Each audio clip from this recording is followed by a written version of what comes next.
Okay, Carol. Looks like it's just us. Let's take a walk. My pleasure.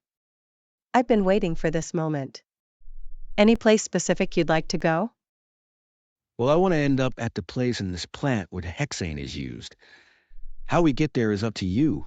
There's something overheating in here. Do you see it?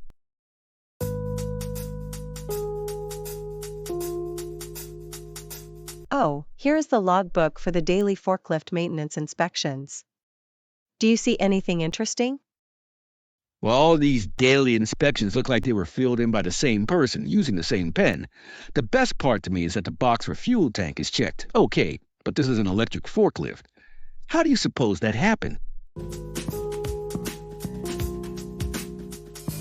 A flashing light that says maintenance is needed. How would an objective third party interpret that?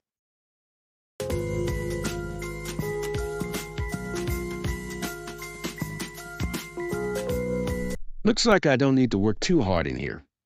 Along with another flashing light, none of the digital readouts in this area are working properly, and nothing in here has a calibration sticker. I wonder if these measure anything critical to the product. Here we are. Well, this is what I wanted to see. These drums of hexane are also not identified properly with the dot flammable sticker.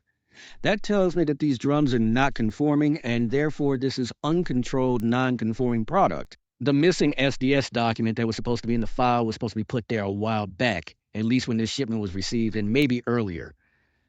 So that verifies the findings we suspected in receiving. There are two digital scales in here, and neither of them have calibration stickers on them either. I can see that. Hey, you know what else?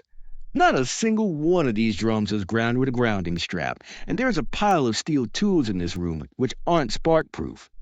Also, there's a lot of doubt as to whether the ventilation in this room is adequate for solvent handling. I am limited as to what I can say from an ISO standpoint, but from the point of view of someone who would like to survive for the rest of the day, I'd say that your compliance officer needs to address some of this when she's back from her panic attack.